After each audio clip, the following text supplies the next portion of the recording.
అందరికీ నమస్కారం అండి. నేను Coonoor Rakesh, career connect educational consultancy నుంచి మరొక వీడియోతో మీ ముందుకొచ్చాను. సో, దానికి ముందుగా ప్రతి ఒక్కరు ఈ యూట్యూబ్ ఛానల్‌ని లైక్ చేయండి, సబ్స్క్రైబ్ చేయండి దయచేసి. సో, ఈ వీడియో వచ్చేసి మెయిన్‌గా ఇంటర్మీడియేట్ బైపీసీ కంప్లీట్ అయిన స్టూడెంట్స్ గురించండి. వాళ్ళకి సంబంధించినటువంటి వీడియో ఇది. సో, ఇంటర్మీడియేట్‌లో బైపీసీ స్ట్రీమ్‌లో ఉన్న పిల్లలు ఇంటర్మీడియేట్ మార్క్స్ ఔట్ ఆఫ్ 1000 మంచి మార్క్స్ వచ్చుంటాయి. బట్ నీట్‌లో, ఎంసెట్‌లో గుడ్ స్కోర్ రాలేదు. అలాంటి వాళ్ళు ఏం చేస్తారు? ఏదన్నా మేనేజ్మెంట్ కోటాలో నార్మల్‌గా రెగ్యులర్‌గా ఫార్మసీయో ఇలాంటి రెగ్యులర్ కోర్సెస్‌కి వెళ్తా ఉంటారు. బట్ ఇప్పుడు రోజులు మారాయి. కొత్త కొత్త కోర్సులనేవి ఇంట్రొడ్యూస్ చేయడం జరిగిందమ్మా. సో, నేను చెప్పే కోర్సెస్ ఏంటంటే అలైడ్ హెల్త్ సైన్సెస్ అని చెప్పేసి పారామెడికల్ కోర్సెస్ లాగా అని కూడా పేరుతోటి పిలవచ్చు వీటిని. సో, ప్రత్యేకంగా అలైడ్ హెల్త్ సైన్సెస్ అంటారు. సో, ఈ బైపీసీ కంప్లీట్ అయిన స్టూడెంట్స్ ఎవరైతే నీట్, ఎంసెట్ రాలేదో వాళ్ళకి చాలా ఉపయోగపడతాయి ఇవి. సో, ఈ అలైడ్ హెల్త్ సైన్సెస్ అనేవి 3 ఇయర్స్ కోర్స్ ఉంటుందమ్మా. 1 ఇయర్ ఇంటర్న్‌షిప్ ఉంటుంది. ఇవి డిగ్రీ కోర్సెస్ 100% డిగ్రీ కోర్స్. అందుకనే 3 ఇయర్స్ స్టడీ ఉంటుంది. 1 ఇయర్ ట్రైనింగ్ ఉంటుంది. Hospital training that is called internship అంటాం. సో, ఈ కోర్సెస్ అనేవి రకరకాలుగా ఉన్నాయి.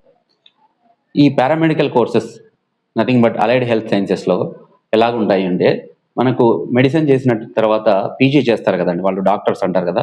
సో, ఆ డాక్టర్స్ ఎలాగైతే మన బాడీలో ఉన్నటువంటి ఒక్కొక్క ఆర్గాన్‌కి ఒక స్పెషలైజ్డ్ డాక్టర్ ఎలాగైతే ఉంటాడో, అలాగే ఈ కోర్సెస్ కూడా డిఫరెంట్ కైండ్ ఆఫ్ కోర్సెస్ ఉంటాయి.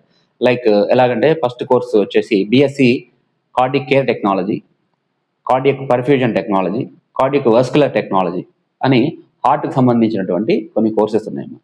ఈ 3 కోర్సెస్‌లో కార్డియాక్ కేర్ టెక్నాలజీ ఏంటంటే ప్రత్యేకంగా వీళ్ళు క్యాత్ ల్యాబ్స్‌లో జాబ్ ఉంటుందన్నమాట వీళ్ళకి.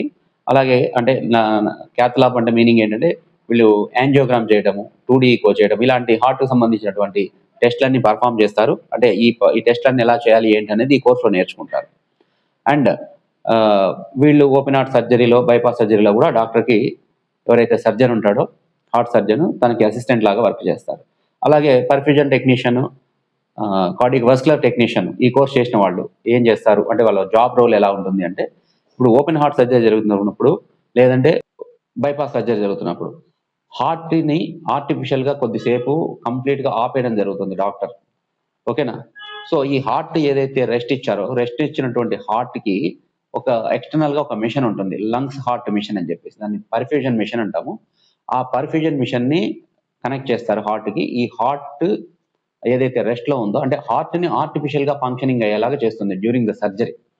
అంటే ఆపరేషన్ జరిగే సమయంలో పేషెంట్ డెడ్ అవ్వకుండా వీళ్ళే ఆ పర్ఫ్యూజన్ అనే మెషిన్‌ని ఆపరేట్ చేస్తారన్నమాట. ఈ కోర్స్ చేసినటువంటి వాళ్ళు. సో, ఈ కోర్స్‌కి ఒక మంచి ప్రత్యేకమైన స్థానం ఉందండి. మంచి ప్లేస్‌మెంట్స్ ఉన్నాయి. ఈ కోర్స్ కంప్లీట్ అయిన తర్వాత. ఇదని కాదు ఇంకా చాలా కోర్సెస్ ఉన్నాయి. సో, నెక్స్ట్ కోర్స్ వచ్చేసి BSc anaesthesia and operation theatre technology. ఈ కోర్స్ వచ్చేసి అనస్థీషియా డ్రగ్‌ని ఎంత డోస్‌లో యూజ్ చేస్తారు? ఎలా యూజ్ చేస్తారు? ఏ ఆర్గాన్‌కి ఎంత పర్సెంటేజ్‌లో యూజ్ చేస్తారు? ఎలా మిక్స్ చేయాలి? అలాగే ఏజ్‌ని బట్టి కూడా ఏజ్ ఫ్యాక్టర్‌ని బట్టి కూడా ఈ అనస్థీషియా డ్రగ్‌ని వీళ్ళు ప్రిపేర్ చేయడం జరుగుతుంది. జనరల్‌గా డాక్టర్స్ ప్రిపేర్ చేస్తారు. బట్ ఈ కోర్స్ చేసిన వాళ్ళు కూడా ఎలా ప్రిపేర్ చేయాలి ఏంటనేది నేర్చుకుంటారు ఈ కోర్స్‌లో. దాంతో పాటు ఆపరేషన్ థియేటర్ టెక్నాలజీ అనే సబ్జెక్ట్ కూడా దీంతో కలిసి ఉంటుంది వీళ్ళకి. సో, 2 అడ్వాంటేజెస్ ఈ కోర్స్ చేసిన వాళ్ళకి.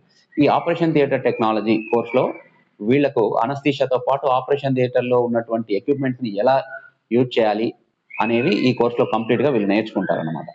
సో, 2 రకాలుగా యూజ్ అవుతారు. కాబట్టి సాలరీ పరంగా కూడా ఒక మంచి వీళ్ళకు గుడ్ సాలరీ అనేది ఉంటుంది. నెక్స్ట్ వచ్చేసి బీఎస్సీ రేడియాలజీ. దీన్ని nothing but medical imaging technology అంటారు. సో, ఈ కోర్స్ వచ్చేసి X-ray, brain scanning like MRI, abdomen scanning, chest scanning, CT scanning like ఇలాంటి స్కానింగ్స్ వీటికన్నిటికి సంబంధించినటువంటి కోర్స్ అన్నమాట. సో, ఇదొక గుడ్ కోర్స్. మంచి సైడ్ ఇన్‌కమ్ కూడా బాగుంటుంది ఈ కోర్స్‌కి. నెక్స్ట్ వచ్చేసి కిడ్నీలకు సంబంధించినటువంటి course dialysis.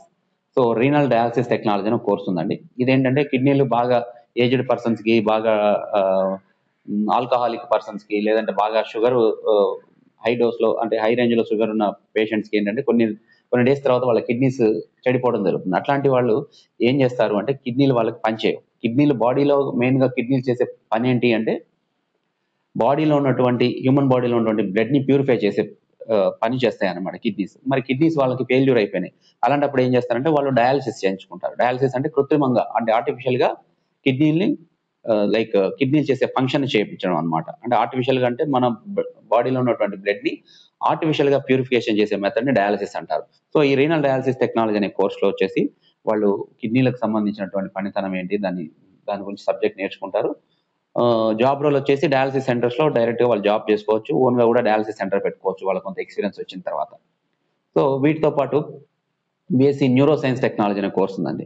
ఎలక్ట్రోఎన్సెఫలోగ్రామ్ test, neuro conduction test అని ఇలాంటివి బ్రెయిన్ సంబంధించినటువంటి సర్జరీస్, స్పైనల్ కార్డ్ వెన్నెముకకు సంబంధించినటువంటి సర్జరీస్ అన్నిట్లో కూడా వీళ్ళు పార్టిసిపేట్ చేస్తారు. ఈ పర్టిక్యులర్ కోర్స్ చేసిన వాళ్ళు. అండ్ ఈ కోర్స్ కూడా మంచి డిమాండ్ ఉందండి. మంచి సైడ్ ఇన్కమ్ కూడా ఉంటుంది. న్యూరో సైన్స్ టెక్నాలజీ చేసినటువంటి స్టూడెంట్స్ కూడా. Next respiratory care technology. BSc respiratory care technology అని ఇంకొక కోర్స్. ఈ కోర్స్ వచ్చేసి లంగ్స్‌కి సంబంధించినటువంటి కోర్స్. వీళ్ళు ఏంటంటే మెయిన్‌గా వీళ్ళ జాబ్ రోల్ ఎలా ఉంటుంది అంటే మెయిన్‌గా బైపాప్ పెట్టడము, ఇంక్యుబేటర్ అండ్ ఈ వెంటిలేటర్ ఇవన్నీ కూడా సిస్టమ్ ఈ సంబంధించినటువంటి ఎక్విప్‌మెంట్స్ అంతా కూడా వీళ్ళే చూసుకుంటారు. ఎమర్జెన్సీస్ హాస్పిటల్స్‌లో ఎమర్జెన్సీ వార్డ్‌లో వీళ్ళకి కంపల్సరీగా అంటే ఎమర్జెన్సీకి సంబంధించినటువంటి సర్జరీస్ ఎక్కడ జరిగినా కూడా వీళ్ళ పాత్ర అనేది ప్రత్యేకంగా ఉంటుంది. అబ్రాడ్‌లో మంచి సాలరీస్ ఉన్నాయండి రెస్పిరేటరీ చేసిన వాళ్ళకి. ఎందుకంటే అబ్రాడ్‌లో కొంచెం కోల్డ్ కంట్రీస్‌లో లంగ్స్‌కి రిలేటెడ్ ఆ ఇల్‌నెస్ ఎక్కువ ఉంటుంది. ఆ డిసీజెసే ఎక్కువ వస్తా ఉంటాయి వాళ్ళకి. కాబట్టి ఏంటంటే రెస్పిరేటరీ చేసిన పిల్లలకి మంచి డిమాండ్ ఉందండి. ఔట్ ఆఫ్ కంట్రీస్‌లో కూడా మంచి సాలరీస్ ఉన్నాయి. 3,00,000 ప్లస్ సాలరీస్ తీసుకునే వాళ్ళున్నారు. మన స్టూడెంట్స్ కూడా ఈ కోర్స్ ఇక్కడ చేసుకొని పీజీ కోసము అబ్రాడ్‌కెళ్లారు. అక్కడే సెటిల్ అయ్యారు. అలాంటి వాళ్ళకి కూడా మీకు కావాలనుకుంటే మీరు ఫర్దర్‌గా మాకు కాంటాక్ట్ అయినప్పుడు మీకు వాళ్ళ ఇన్ఫర్మేషన్ వాళ్ళతోటి కూడా మాట్లాడించడం అనేది జరుగుతుంది. సో, ఇవన్నీ పారామెడికల్ కోర్సెస్ అండి. వీటితో పాటు బీఎస్సీ ఫోరెన్సిక్ సైన్స్ కూడా మంచి ఫ్యూచర్ ఉంది బైపీసీ కంప్లీట్ అయిన స్టూడెంట్స్‌కి.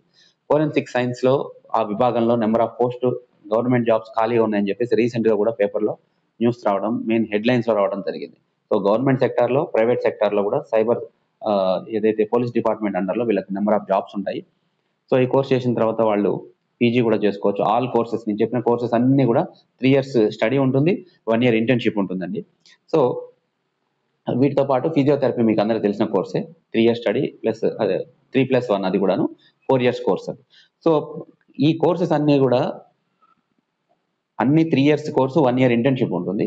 బట్ కాకపోతే మనం ఎక్కడ చదవాలి ఈ కోర్సెస్‌ని, ఏ కాలేజ్‌ని, ఏ యూనివర్సిటీని ఎంచుకోవాలి అనేది ఇంపార్టెంట్ పాయింట్ ఇక్కడ. ఇవేంటంటే ప్రత్యేకంగా మెడికల్ కోర్సెస్. ఇలాంటి మెడికల్ కోర్సెస్ మెడికల్ కాలేజెస్‌లో ఆర్ మెడికల్ యూనివర్సిటీస్‌లో చదివితేనే మీ సర్టిఫికేట్‌కి ఒక వాల్యూ ఉంటుంది. మీరు చదువుకునేటప్పుడు మీకు ట్రైనింగ్ పర్పస్‌లో ఫస్ట్ ఇయర్ నుంచే హాస్పిటల్‌కెళ్ళడం జరుగుతుంది. 3 ఇయర్స్ కూడా హాస్పిటల్‌లో కొంత సమయం గడుపుతారు. ఫస్ట్ ఇయర్ కన్నా సెకండ్ ఇయర్, థర్డ్ ఇయర్‌లో ఎక్కువ సమయం హాస్పిటల్‌లో గడుపుతారు ట్రైనింగ్ పర్పస్‌లో. అండ్ ఫోర్త్ ఇయర్ కంప్లీట్‌గా మీరు ఇంటర్న్‌షిప్‌లో, ట్రైనింగ్‌లో ఉంటారనమాట. మరి హాస్పిటల్ లేనటువంటి కాలేజెస్ కొన్ని ఉంటాయి. అలాంటి కాలేజెస్‌లో మీరు జాయిన్ అవ్వడం వల్ల మీకు ఎటువంటి ఉపయోగం ఉండదు. ఇవి మెడికల్ కాలేజెస్‌లో, మెడికల్ యూనివర్సిటీస్‌లో జాయిన్ అవ్వడం వల్ల మీకు చాలా అడ్వాంటేజెస్ ఉంటాయి. ఎందుకు అంటే మెడికల్ కాలేజెస్‌లో ఏవైతే medicine first year, MBBS first ఇయర్‌లో ఏవైతే సబ్జెక్ట్స్ ఉంటాయో ఆల్మోస్ట్ అవే సబ్జెక్ట్స్ మీరు ఫస్ట్ ఇయర్‌లో ఇక్కడ నేర్చుకుంటారు. Like anatomy, physiology, pathology, microbiology, biochemistry ఇలాంటి సబ్జెక్ట్స్ మీకు సేమ్ ఉంటాయి. మరి ఇలాంటి సబ్జెక్ట్స్ ఎంబీబీఎస్‌లో డాక్టర్స్, ప్రొఫెసర్స్ టీచ్ చేస్తారు. ఇలాంటి సబ్జెక్ట్స్ మరి మీకు కూడా ఉన్నాయి కదా! మీకెవరు టీచ్ చేయాలి? అలాంటి డాక్టర్స్, అలాంటి ప్రొఫెసర్స్ మీకు టీచ్ చేస్తేనే పీహెచ్‌డీ ప్రొఫెసర్స్ టీచ్ చేస్తేనే మీకు అర్థమవుతుంది. అండ్ ఇవి ఓన్లీ థియరీ ప్రోగ్రామ్ కాదండి. ఇదంతా కూడా ప్రాక్టికల్ ఓరియెంటెడ్ కోర్సెస్. కంప్లీట్‌గా మీరు ఫస్ట్ ఇయర్ నుంచే హాస్పిటల్‌కి వెళ్ళడము, హాస్పిటల్‌లో మీరు ట్రైనింగ్ నేర్చుకోవడం అనేది జరుగుతుంది. మీకు ప్రాపర్‌గా ట్రైనింగ్ లేదనుకోండి, మీకు ఎక్కడ కూడా జాబ్ దొరకదు. కాబట్టి దీన్ని దృష్టిలో పెట్టుకొని మెడికల్ కాలేజెస్‌లో అడ్మిషన్ తీసుకుంటే చాలా మంచిది. ఓకేనా? సో, ఏ కాలేజెస్ ఇంకా బావుంటుంది, ఎక్కడ వీటికి మంచి ప్లేస్‌మెంట్స్ పరంగా గానీ, ఫ్యాకల్టీ పరంగా గానీ, హాస్పిటల్ పరంగా గానీ, హాస్పిటల్ ఇన్‌ఫ్రాస్ట్రక్చర్ పరంగా గానీ, ఎక్కడ బావుంటుందనేది మీరు ఫర్దర్‌గా వివరాలు తెలుసుకోవాలనుకుంటే, మన ఈ వీడియోని లైక్ చేయండి, సబ్స్క్రైబ్ చేయండి. డిస్క్రిప్షన్‌లో మన ఫోను నంబర్ ఉంటుంది. 2 ఫోను నంబర్స్ ఉంటాయి. ఆ ఫోను నంబర్‌కి రీచ్ అవ్వండి. మీకు క్లియర్‌గా ఈ కోర్సెస్ గురించి ఇంకేమైనా డౌట్స్ ఉన్నా కూడా నేను ఎక్స్‌ప్లెయిన్ చేస్తాను. థాంక్ యూ అండి. ధన్యవాదాలు.